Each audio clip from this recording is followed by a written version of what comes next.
You ever think about how a language could be more than just words? That it could actually be a bridge to something deeper? Well, today we're diving into something truly one of a kind, Arreqqana. This isn't just a language for talking, it's designed for spiritual resonance. It's a language for the soul. No, really, just take a second and think about that. Imagine hearing something that doesn't just register as words in your brain, but as an ancient vibration, a kind of melody that your soul just recognizes on some deep level. That's exactly the space Arreqqana lives in. I mean, listen to this. A sacred echo between Tamil, Arabic, and Quenya, spoken like a whispered wind across jasmine dunes. How beautiful is that? It just perfectly sets the mood. It's telling us this isn't just one thing. It's a blend, an echo of so many beautiful sounds, creating a feeling that's somehow both familiar and totally otherworldly. This is where our journey begins. So to really get Arreqqana, we first have to listen for the whispers of other languages inside of it. It's this incredible mix of sound and feeling, and it all starts with an echo of ancient tongues. Okay, so what's really fascinating is its connection to Spanish. You can see it right here with the vowel system, those really clean, open sounds. And of course, the rolled R's. They give Arreqqana that same passionate, almost melodic flow you'd hear in Spanish music or poetry. It's like the language itself is built to sing. But then, just when you think you've got it figured out, this whole other texture comes in. You start to hear the echoes of Slavic languages. Suddenly, you get these tough, kind of mystical consonant blends, sounds like sk and qu. And they use these sacred vocatives, these formal ways of addressing, say, the divine or Mother Earth. It gives the language this deep, ceremonial weight, a real sense of ancient power. So you end up with this beautiful paradox, right? Arreqqana has the rhythmic, passionate heart of Spanish, but it's fused with the elemental, almost prayer-like power of Slavic languages. One gives it this incredible flow, and the other gives it this undeniable force. It's both passionate and profound all at once. But here's where things get really wild.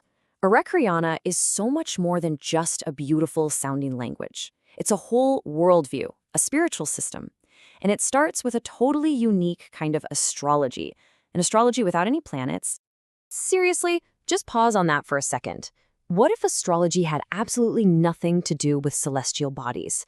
This is the idea that completely separates Arreqqana astrology from, well, pretty much anything you've ever heard of. It's a total reimagining of how we connect to the cosmos. So while Western and Vedic systems are always looking up at the stars and planets, Arreqqana astrology listens inward. Its core focus, as you can see, is sound resonance. It's all about your soul's unique sound print, not your zodiac sign. It's a huge shift from the visual to the vibrational. And these are its building blocks. You've got threads, which are all about your soul's energetic flow. Flames, which is your elemental life path. Chantlines representing the deep vocal lineage you actually carry in your voice. And Qammor Phases, which are like your own inner moon cycles of transformation. It's a completely different map of the self, one that's written in the language of your soul. Okay, so how do you actually discover your own unique spiritual sound? How do you go about mapping the resonance of your soul? Well, the answer lies in this beautiful thing called a soul scroll. I want you to think of the soul scroll less like a static birth chart and more like a living mirror. It's a sacred document that doesn't just define you. It reflects the evolving melody of your spirit. It's the song that is uniquely yours. And it's built on 3 key pillars. First, your chant line. That's the unique song your soul sings. Second, your thread, which is your elemental nature. Are you a flowing river, a steadfast stone, or maybe a restless wind? And third, your birth flame, the original spark of your divine essence that animates your spirit. And here's a gorgeous example. You can see all 3 parts right there. Zyamar, river, Lumera, followed by the poetic essence. I do not pause. I transform. I glow from the inner starlight. It's basically poetry as identity. It's this powerful declaration of self, a testament to what happens when you know your own song. But the soul scroll is more than just a map of who you are. It's a guide to living in harmony with the 2 fundamental forces of the universe. It's this beautiful idea about the true nature of strength itself. This is the harmony of soft power. So in Arreqqana, you have 2 divine forces. There's Naqiya, which is sacred softness. It's receptive. It's nurturing, kind of like the quiet rhythm of the tides. And then you have Kasorr, which is sacred power, the will to rise. that radiant flame of action. And here's the most important part. Neither one is better than the other. They're just two sides of the same divine coin. Hold your softness like water. It carves mountains. Wow. Just let that sink in for a second. Softness isn't weakness, not at all. It's a knowing, yielding force that can literally reshape the world over time. It is the power of persistence. And then, on the other side, you have this. Wield your power like fire. It purifies, not consumes. See? Power isn't about dominance or destruction. It's a force for purification, for clarity.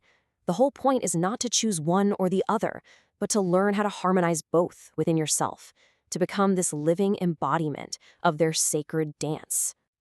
So we have the sounds, we have the cosmology, and we have the philosophy. But how does it all come together in practice? How do you actually use this language of the soul? Well, the answer is through something they call resonant spellwork. Now, forget everything you think you know about spells. In this world, a spell isn't about controlling or manipulating reality. It's about harmonic influence. It's about tuning yourself like an instrument so you can cooperate with the flow of the universe. It's about becoming a co-creator. And this is how it's done. A spell brings everything together. Your voice through chants and whispers. Your body through ritual gestures and hand sigils. Your intention through sacred symbols drawn in things like flame ink. And finally, it's all sealed with a symbolic offering. It's a total act of alignment, a symphony of spirit and matter. And that brings us right back to you. After all this talk about chantlines and threads and flames, it kind of makes you wonder, doesn't it? If your soul had a sound, what would it sing? I really encourage you to just listen for it. You might be surprised by the beautiful music you find.